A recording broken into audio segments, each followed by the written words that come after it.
Previously, we talked about the two different main types of loops we have available in MATLAB, the counter-based loop and the conditional loop. In this video, we're going to be talking specifically about the counter-based loop available in MATLAB, the for loop. So here we have the basic syntax for the for loop in MATLAB.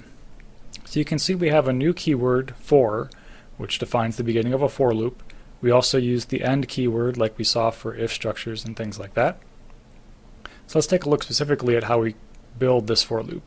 So we have our keyword for, then we have some loop control variable equals, then beginning colon step colon end. Right, we've seen that before. That's how we create a vector. And then between that for statement and the end statement, we have our MATLAB commands.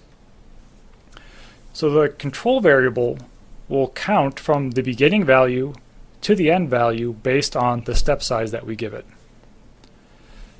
The loop will repeat for however many times it takes to count from the beginning to that end based on the step, and it will repeat those statements between the for and the end statement.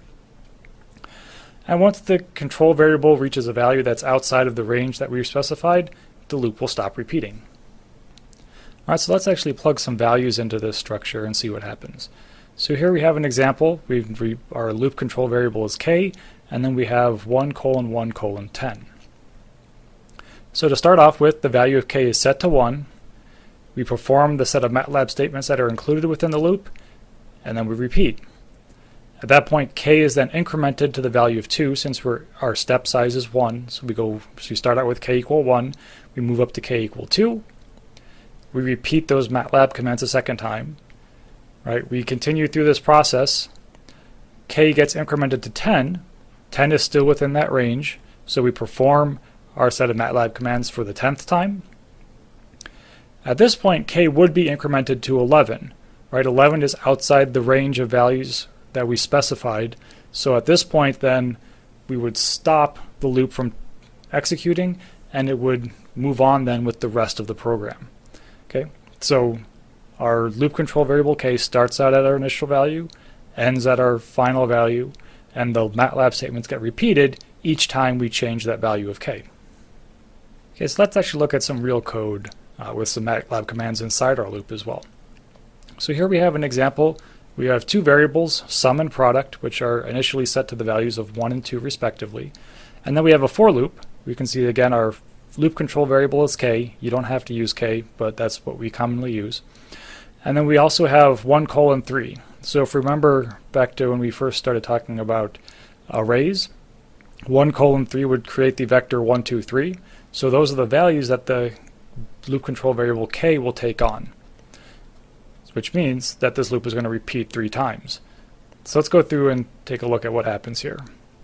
So to start off with, the value of k is nothing, our value of sum is 1, and our value of product is 2. So those are basically going through those first two statements there in the code. Now we enter the loop, which means our k variable takes on the value of 1. Sum is then updated based on the calculation that we see there. So that would be the value of sum is 1 plus 0.5 raised to the value of k. K is currently 1, so we have 0.5 raised to the 1. So that's just 1 plus 0.5, which gives us a value of sum of 1.5. And then we have product equals product times 2. Product is 2, so we have 2 times 2 will give us a new value of product of 4. Okay. At that point, we reach the end statement. We still have values of k to go through, so we would repeat. Our k would take on the value of 2. Now we go through and we perform those two calculations again. So now our value of sum is 1.5, and we add to it 0.5 squared. So 0.5 squared is 0.25. So we have 1.5 plus 0.25 gives us 1.75 as the new value of sum. Product, again, we updated the value to 4, so now when we multiply by 2, we have 4 times 2 is 8. 8 is now the new value for product. Again, we still have more values of k to go through. So now k increments to 3.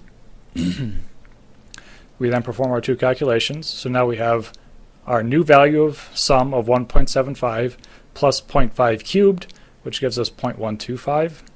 So we add 0.125 to 1.75, which gives us a final value of sum of 1.875. And we do the same thing for the product line there. So product is 8. 8 times 2 gives us the final value for product of 16. At this point, we've used up all the values of k that we specified, right? K has reached the value of 3. If we increment it anymore, it would go to 4. So our for loop ends, and we end up with the final values for sum of 1.875 and product of 16. So now that we've seen the example, let's talk a little bit more about the for loop. So as you saw in MATLAB, we didn't need to have a line or anything that determines the value of k except for that initial statement of the for loop. So what MATLAB does is it automatically updates the value of your loop control variable within the for loop. We also saw on the previous example that you can use the value of k within computations. What you can't do is change the value of k. So for instance, you wouldn't want to have a line inside your loop somewhere that says k equals 7. It actually won't change the value of k at all.